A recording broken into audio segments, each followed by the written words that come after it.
बजाना मुझे, तो हम आपकी भी इंसेंट बजा देंगे।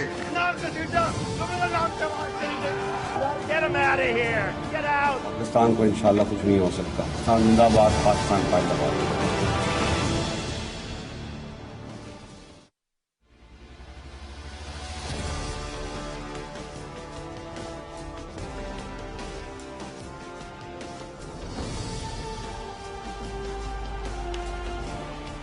जी अस्सलाम वालेकुम। एक तो आज इमरान खान की हुकूमत ने अवाम पे पेट्रोल बम गिरा दिया है, वो भी ऐसे वक्त में कि जब ईद की आमद है, सिर्फ एक हफ्ता दूर है ईद, और पेट्रोल की कीमत में तकरीबन 6 रुपए का इजाफा कर दिया। अब जब भी पेट्रोलियम मसनूआत की कीमतों में इजाफा होता है, डेफिनेटली उस पर महंगाई पे फर्क पड़ता है। गरीब आवाम के लिए चीजें मजीद से मजीद महंगी हो जाती हैं। पहले ही मुल्क में पिछले एक महीने के दौरान कम से कम महंगाई में 2 से 3% इजाफा हुआ है, और जो महंगाई का क्रेडिट पाकिस्तान तहरीक इंसाफ की हुकूमत ले रही थी कि जी हम सिंगल डिजिट पे लेके चले गए हैं, अब वो दोबारा से डबल डिजिट में ट्रेड कर रहा है। 12.30 पे जो है इस वक्त महंगाई पाकिस्तान में ट्रेड कर रही है, जिसकी वजह से गरीब आवाम के लिए जीना बेहद महाल हो गया है। ये वही सिचुएशन है एग्जैक्टली जो कि पाकिस्तान पीपल्स पार्टी के, आपको याद होगा, 2008 से 2013 के दौरे हुकूमत के दौरान थी, और उसमें अवाम ना सिर्फ महंगाई से बल्कि लोड शेडिंग से और दहशतगर्दी से शदीद परेशान थे। और लगता अब यही है कि पाकिस्तान तरीके इंसाफ का जो मिड टर्म है वो भी इन तीनों बड़े खतरात से निमट रहा है। महंगाई की सूरत हाल वही है, लोड शेडिंग की सूरत हाल वही है, दहशतगर्दी का खतरा एक बार फिर से पाकिस्तान के ऊपर मंडला रहा है। तो क्या पाकिस्तान तरीके इंसाफ का अंजाम भी अगले इलेक्शन में कहीं वही तो नहीं होगा जो 2013 के इंतखाबात में पाकिस्तान पीपल्स पार्टी का हुआ था? क्या वही किस्मत एक बार फिर पाकिस्तान पीपल्स पार्टी वाली पीटीआई के साथ तो नहीं दोहराई जाएगी? इस पे आज सवाल करेंगे। उसके अलावा आजाद कश्मीर में इलेक्शन हो रहा है जो कि एक बर्निंग पॉइंट इस वक्त पूरे पाकिस्तान की सियासत का बना हुआ है। तो कश्मीर का इलेक्शन बर्निंग पॉइंट, क्या ये पाकिस्तान की सियासत के लिए टर्निंग पॉइंट साबित हो सकेगा? इस वक्त अगर तज्जिया लिया जाए तो जितने भी वहां से पैरामीटर्स आ रहे हैं कश्मीर से, वो यही बता रहे हैं कि पाकिस्तान तरीके इंसाफ की पोजीशन मजबूत है और कोalition के साथ वहां पे गवर्नमेंट बनाने की पोजीशन में वो आ सकते हैं, बल्कि आ गए हैं। तो क्या अपोजिशन वज़ीर आज़म इमरान खान की आजाद कश्मीर में हुकूमत से मुमकिना कामयाबी से भी खाइफ है, जो रोजाना की बुनियाद पे उन्हें शदीद तनकीद का निशाना बनाया जा रहा है, खासतौर पे मरियम नवाज साहिबा? क्या इलेक्शन कैंपेन बहाना है और असल निशाना इमरान खान है? इस पे सवाल करेंगे। और मरियम नवाज साहिबा ने आज बड़ी इंटरेस्टिंग स्टेटमेंट दी है। उन्होंने कहा है कि जो नून लीग ने अब मज़ाहिमत करना सीख ली है। क्या नून लीग ने अब आकर मज़ाहिमत करना सीखी है?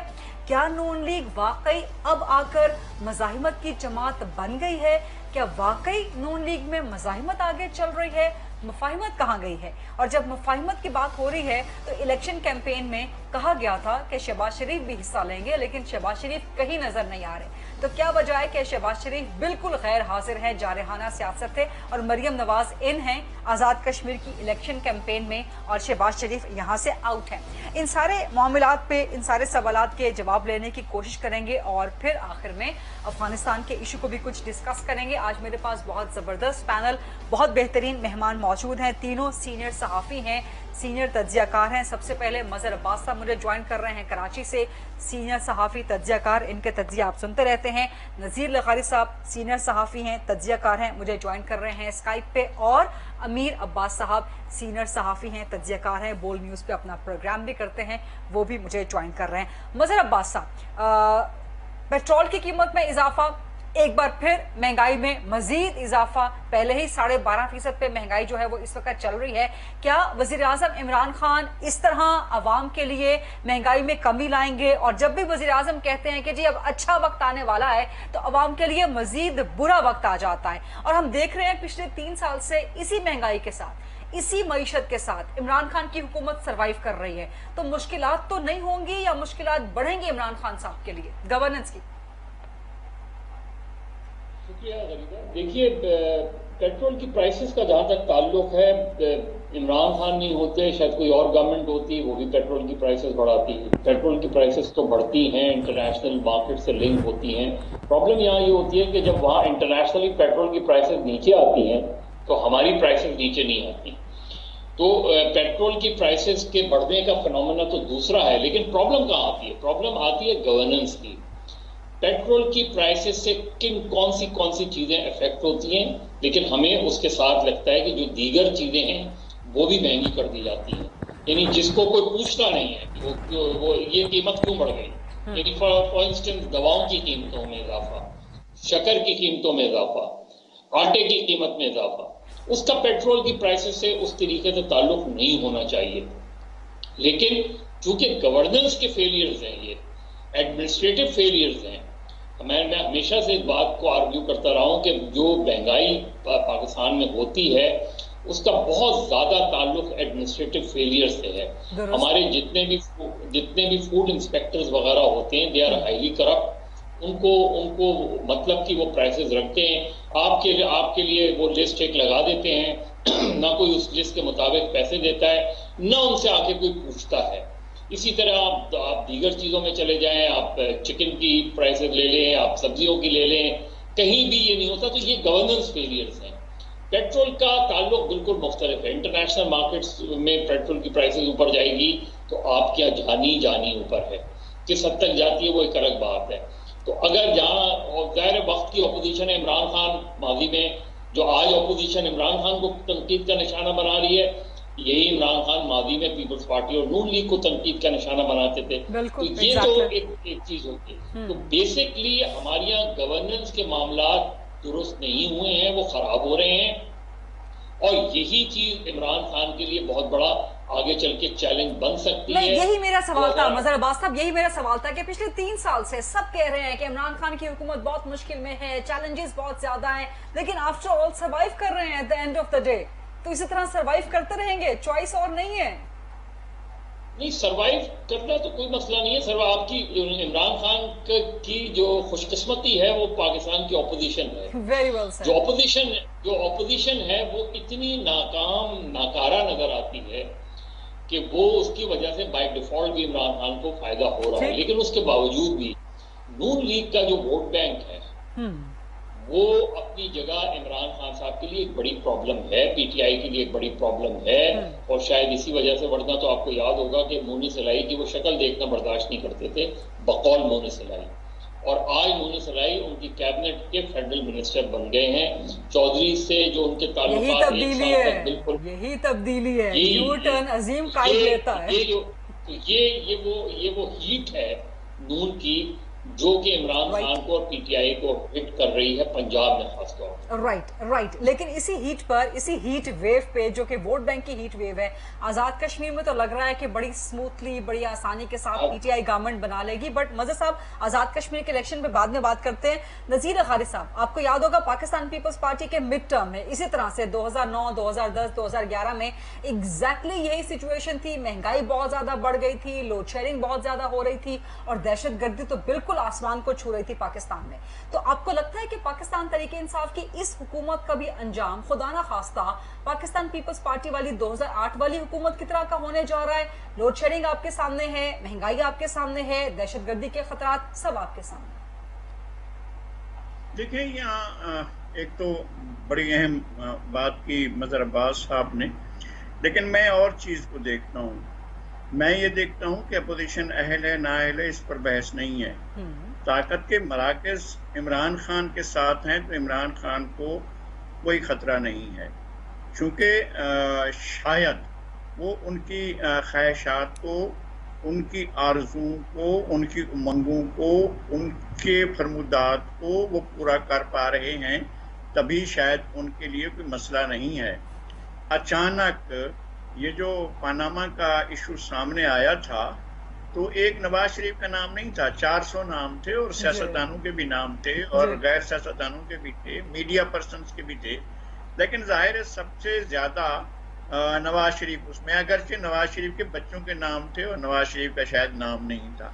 लेकिन ये हुआ चूंकि ताकत के मराकज नवाज शरीफ से खफा थे, और अब चूंकि ताकत के मराकज इनके साथ बड़े फ्लेक्सिबल हैं और बहुत अच्छा उनके साथ कोऑपरेशन चल रहा है, तो इनके तमाम तर नाकामियों, गलत कार्यों, गलत फैसलों, बैड गवर्नेंस, वर्स्ट गवर्नेंस के बावजूद भी वो स्टैंड कर रहे हैं और खड़े हुए हैं। लेकिन हर सब कब तक चलेगा? ताकत के मराकज भी कब तक साथ दे सकते हैं? अगर अवाम महंगाई से परेशान है, अवाम लोड शेडिंग से परेशान है, दहशतगर्दी के खतरात सामने हैं, तो कहीं ना कहीं तो अवाम का फैसला मैटर करेगा ना। जो पंजाब में सूरत हाल देखी है, जो ज़िमनी इलेक्शंस में देखी है हमने पंजाब और सिंध में, अवाम का रद्द-ए-अमल उस वक्त मैटर करता है जब बाकी के बड़ा रद्द-ए-अमल हो।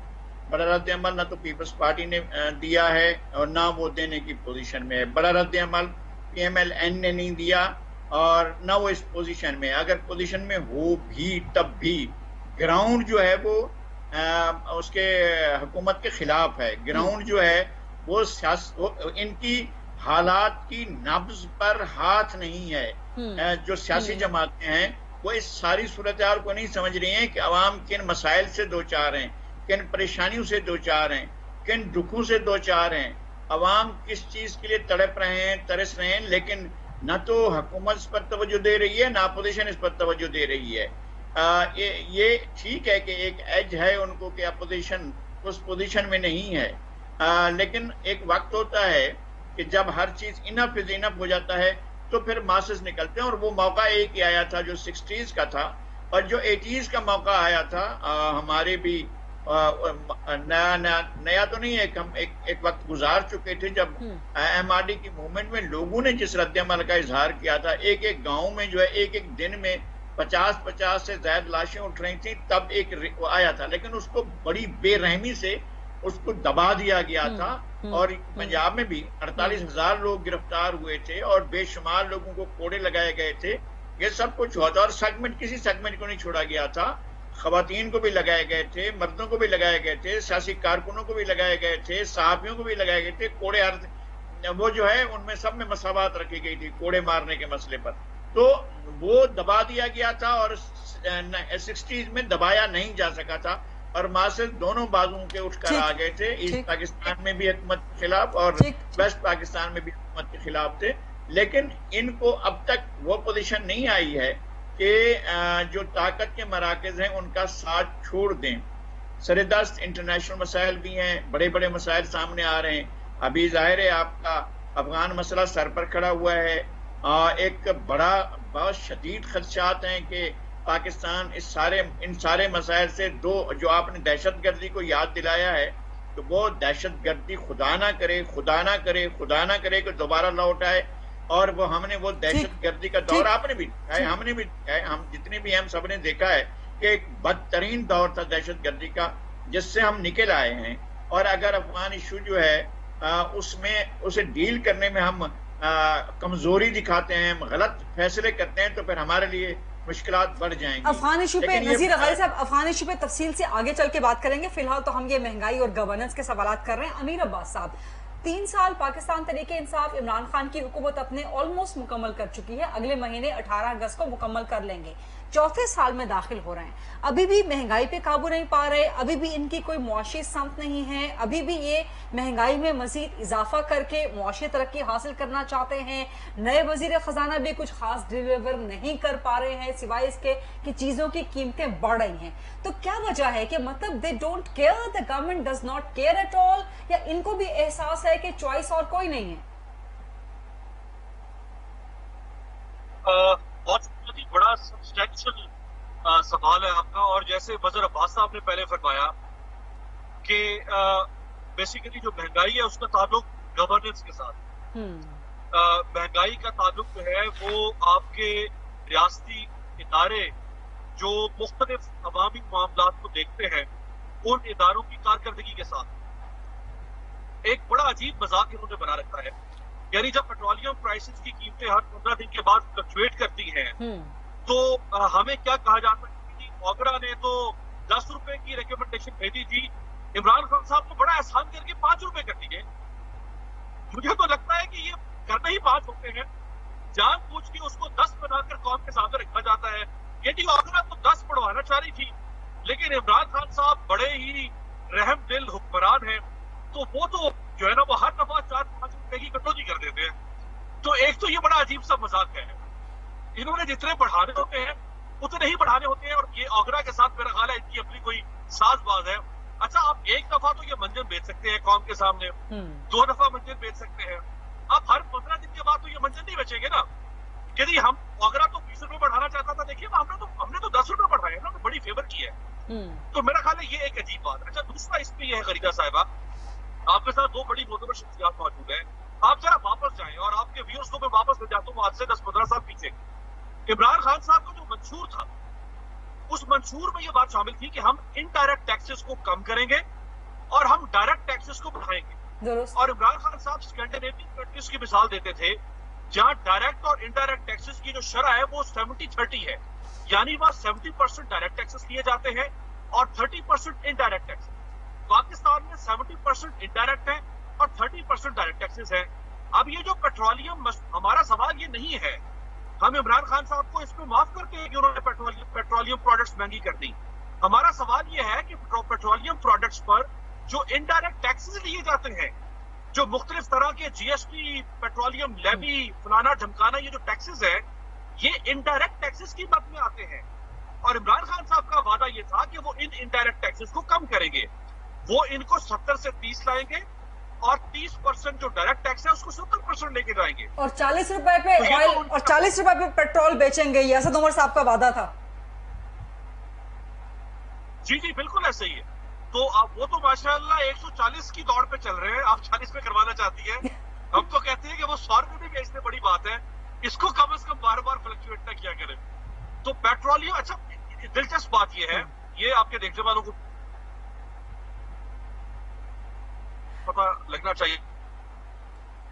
अमीर अब्बास साहब का स्काइप शायद डाउन हो चुका है, अगर आप उनको फोन पे ले सकते हैं तो फोन पे ट्रांसफर कर दें। मजहर अब्बास साहब, यही सवाल लेके मैं आपके पास दोबारा वापस आऊंगी कि क्या अवाम इसको बर्दाश्त कर लेंगे? चौथे साल में गवर्नमेंट जा रही होती है और जिस तरह का बजट आया था तो सब यही प्रोजेक्ट करते कि ये बजट इस तरह का है कि आप शायद अपनी इलेक्शन कैंपेन में जा रहे हैं या आप अवाम को मुतमईन करना चाह रहे हैं।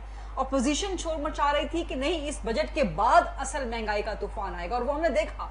बिजली की कीमत में इजाफा कर दिया, एलएनजी की प्राइसेस में इजाफा कर दिया, गैस अब मजीद महंगी होने के लिए जा रही है, पेट्रोल आज महंगा कर दिया, अदरवाइज फूड इन्फ्लेशन वैसे ही मौजूद है।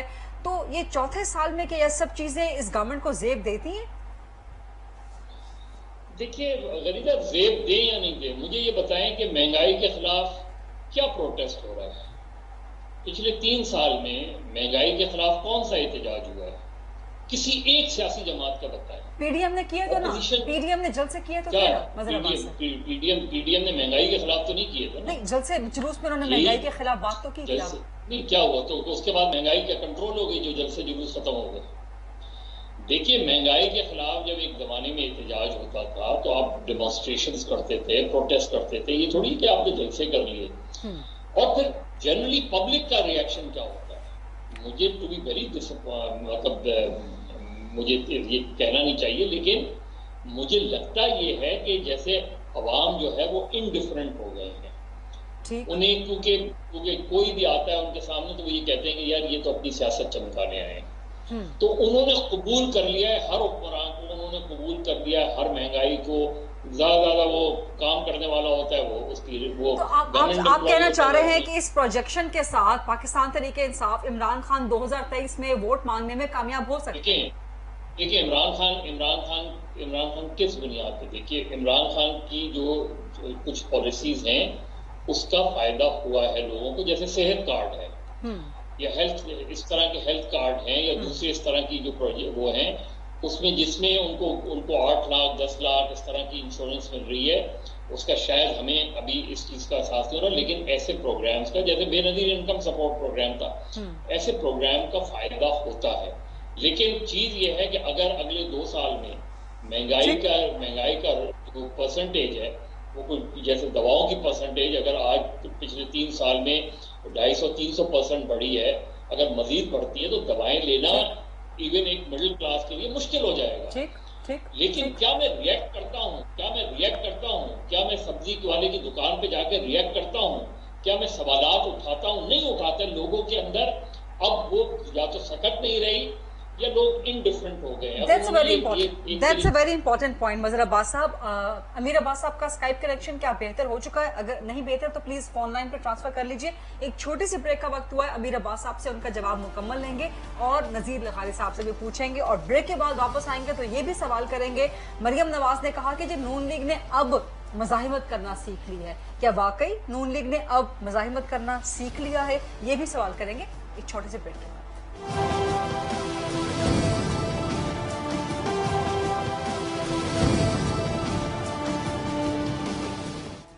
जी welcome back after the break. Amir Abbas साहब, आपका वक्त था, अपना जवाब मुकम्मल कर लीजिएगा, फिर मैं नेक्स्ट सवाल आपसे करती हूँ। जी मुझे अगर आप इजाजत दें तो जो मजहर अब्बास साहब ब्रेक से पहले सेहत इंसाफ कार्ड की बात कर रहे थे जी। तो देखिए सेहत इंसाफ कार्ड जो है ना, मैं इसकी जारी बात है, इसकी तारीफ करूंगा। इसके अंदर आप कोई खामी तलाश नहीं कर सकते, लेकिन सेहत इंसाफ कार्ड जो है मुझे इसमें कोई विजनरी लीडरशिप नजर नहीं आती है माजरत के साथ। अच्छा, वो क्यों? बहरहाल ये एक सहूलत है जी, मैं बता दूं। देखिए बहरहाल एक सहूलत है, उस सहूलत का लोगों को फायदा होगा, उसमें 7 लाख या जितने लाख भी पर हाउस होल्ड मिलेंगे। हाँ। देखिए रिफॉर्म्स किसको कहते हैं या लीडरशिप किसको कहते हैं? ये तो आप अगर अमीर अब्बास को आज वज़ीर आज़म बना दें, मैं भी कल को सेहत कार्ड जारी कर दूंगा, तो मैं कोई विजनरी लीडरशिप तो नहीं हूं ना। विजनरी लीडरशिप ये थी कि मैं अपने हेल्थ केयर सिस्टम को रिफॉर्म करता। इमरान खान साहब को जो पब्लिक सेक्टर का हेल्थ केयर सिस्टम है, जो प्राइमरी हेल्थ केयर सिस्टम है, उसको रिफॉर्म करना चाहिए था। उनको अस्पतालों को ठीक करना चाहिए था, उनको डॉक्टर्स अपॉइंट करने चाहिए थे, उनको पैरामेडिकल स्टाफ हायर करना चाहिए था, उनको अद्वियात के निजाम में इस्लाहत लानी चाहिए थी, उनको अस्पतालों के अंदर बेड मुहैया करने चाहिए थे, उनको मशीनरी मुहैया करनी चाहिए थी।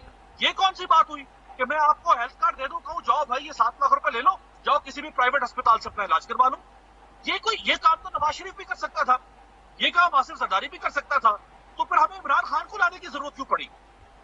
फिर ये इमरान खान के लिए जो इतनी बड़ी इस मुल्क के अंदर एक तब्दीली की मुहिम चली, तब्दीली की लहर चली, क्या वो ये कार्ड बांटने के लिए चली थी? ये कार्ड तो कोई भी सतही किस्म का हुक्मरान, मैं दावे से कह रहा हूं, कोई भी सतही किस्म का सियासतदान ये कार्ड बांट सकता है, तो वो लीडर तो नहीं बन जाएगा ना। लीडरशिप के तकाजे कुछ और होते हैं, ठीक, वो आपने निजाम में इस्लाहत करी।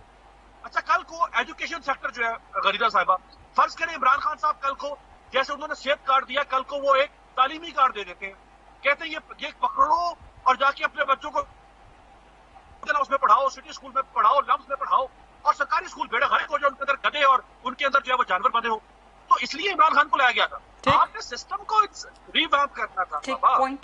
Point that's a point. अमीर साहब, आपकी बात मुकम्मल हो गई है? मैं थोड़ा सा अब प्रोग्राम, थोड़ा सा अब इस चीज से थोड़ा सा आगे बढ़ेंगे। नजीर लखारी साहब, मरियम नवाज साहिबा ने आज कहा कि जी नून लीग ने अब मज़ाहिमत करना सीख ली है, अब हमें कोई डरा नहीं सकता, कोई झुका नहीं सकता, अब हमारा वोट कोई चोरी नहीं कर सकता। लेकिन क्या नून लीग ने अब वाकई मज़ाहिमत करना सीख ली है? क्या नून लीग वाकई मज़ाहिमत की जमात है? आप सिंध में बैठे हैं, नजीर लखारी साहब। ये हमारे लिए भी एक खबर है और हमारे लिए भी इत्तला है कि नून लीग, हमारे दोस्तों ने बहरहाल कहना शुरू कर दिया था, बल्कि उस वक्त जब उनके ऊपर केसेस चल रहे थे तो उस वक्त भी कहना शुरू कर दिया था कि ये ची गवेरा आ गए हैं पाकिस्तान के अंदर, ये एक नए इनकलाबी आ गए हैं पाकिस्तान के अंदर। पाकिस्तान की तारीख में ऐसे इनकलाबी हमने नहीं देखे हैं कि जो कभी भी जेल में 1-1.5 साल गुजारे और बाकी कैद जो है वो बाहर जाकर गुजारें दूसरे मुल्कों में, और हर बार एक डील कर लें और डील करने के बाद चले जाएं और एक कागज़ पर लिख कर दें कि हम 10 साल तक न वापस आएंगे और न सियासत करेंगे। और इस दौरान मुझे ये एजाज़ है कि मैं इनको जद्दा में जाकर मिला और लगभग कोई 5-6 घंटे साथ रहा। उस अरसे में बामुश्किल और बड़ी मेहनत के बाद उनसे 15-20 मिनट तक सियासत पर बात हो सकी थी, वरना वो कुछ और ही गुफ्तगू कर रहे थे, वो सियासत पर आना नहीं चाहते थे। और अब के हालात कैसे हैं? ज़ाहिर डील करने वालों ने, ये तो सिविलियन थे, इस तरह से डील हुई होगी कि ठीक है जाएंगे बाहर, आप ज़रा दूर रहेंगे तो अच्छा होगा।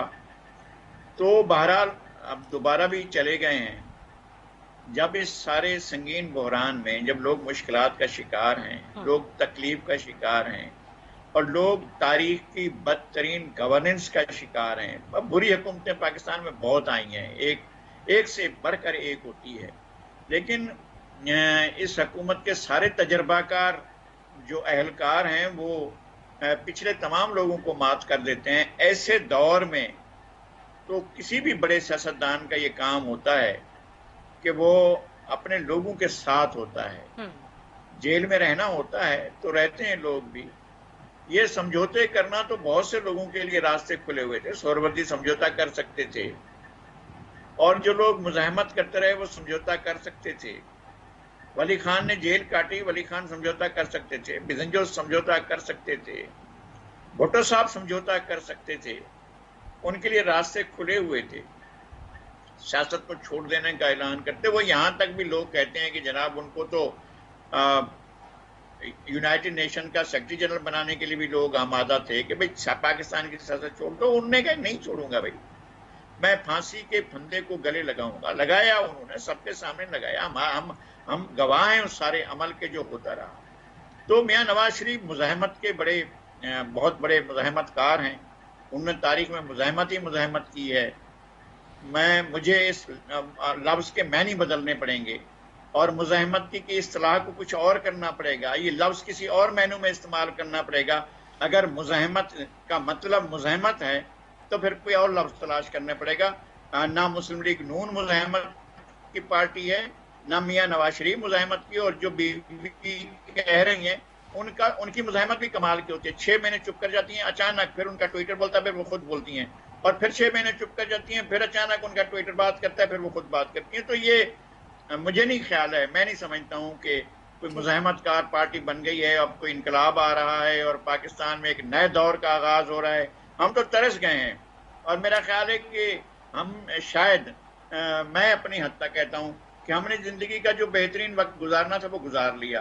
हमने मायूसियां देखी हैं पिछले 50 साल में, हमने दुख देखे हैं, हमने कदम कदम पर अवाम की नाकामियां देखी हैं, अवाम को धोखा देते हुए लोगों को देखा है, अवाम के साथ फ्रॉड करते हुए लोगों को देखा है, अवाम की मुश्किलात में इजाफा होते देखा है।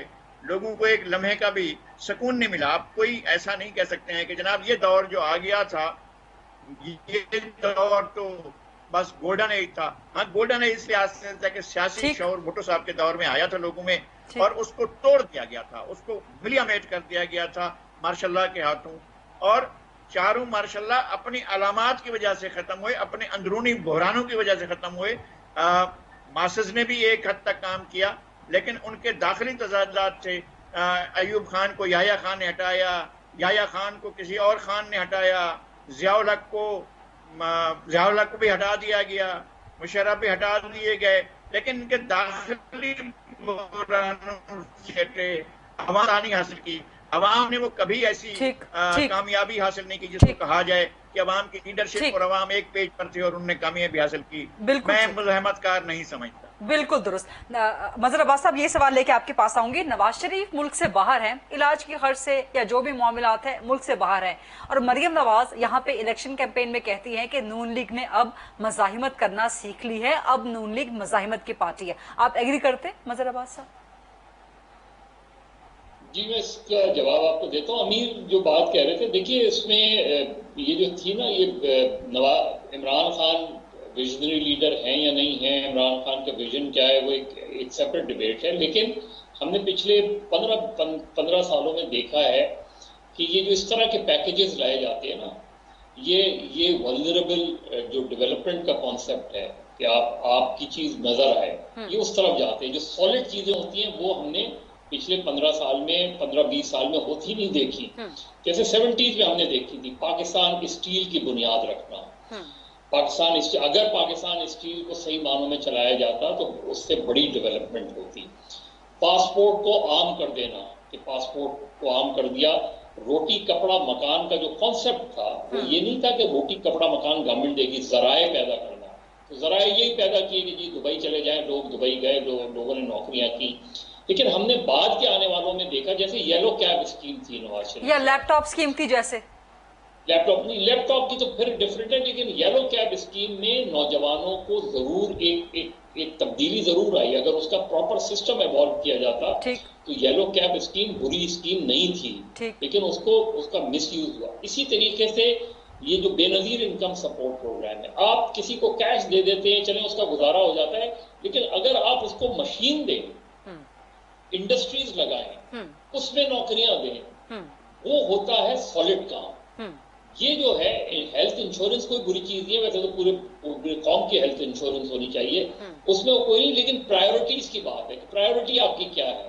प्रायोरिटी ये है या प्रायोरिटी इंफ्रास्ट्रक्चर है, वो बिल्कुल ठीक कहना है मीर अब्बा कि इंफ्रास्ट्रक्चर तो आप बनाएं, आप सेहत की सहूलतें तो प्रोवाइड करें। मेरे पास अगर सेहत कार्ड भी है, मेरे पास 10 लाख रुपए की इंश्योरेंस भी है, लेकिन मेरे इलाके में वो हॉस्पिटल नहीं है तो मैं कहाँ जाऊंगा? तो इम्पोर्टेंट बात है। जहां तक नून लीग का, देखिए मैं ये नून लीग वाला जवाब आपसे ब्रेक के बाद ले लूं। अब मजहर अब्बास साहब, माजरत आपको इंटरप्ट करने के लिए, एक छोटी सी ब्रेक का वक्त हुआ है। Let's take a short quick break. Noon League मज़ाहिमत की जमात है या नहीं है, और नून लीग ने अब मरियम नवाज साहिबा के बकौल मज़ाहिमत करना सीख लिया है, वाकई सीख लिया है? मजहर अब्बास साहब से जवाब लेंगे छोटी सी ब्रेक के बाद। स्टे विद अस।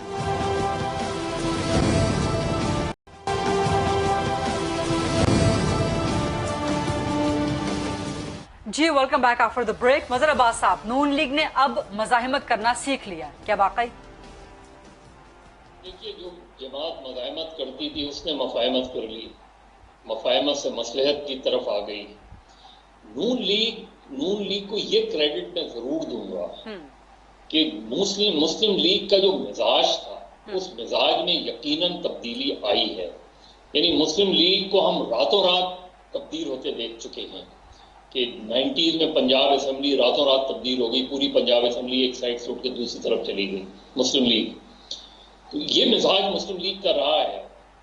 नवाज शरीफ जाहिर है इस्टेब्लिशमेंट की पैदावार हैं, इस्टेब्लिशमेंट लेकर आई, उनकी पूरी फैमिली को लेकर आई, लेकिन ये भी हमने देखा कि नवाज शरीफ ने 93 में कहा ये पब्लिकली जाके कि मैं डिक्टेशन नहीं लूंगा, उसने ये भी हमने नवाज शरीफ को देखा। इंपॉर्टेंट क्या है कि पिछले अब आखिरी जो मुस्लिम लीग गवर्नमेंट थी, जिस तरह डिसॉल्व हुई, और उससे पहले भी हम देख लें, मुस्लिम लीग इंटैक्ट है।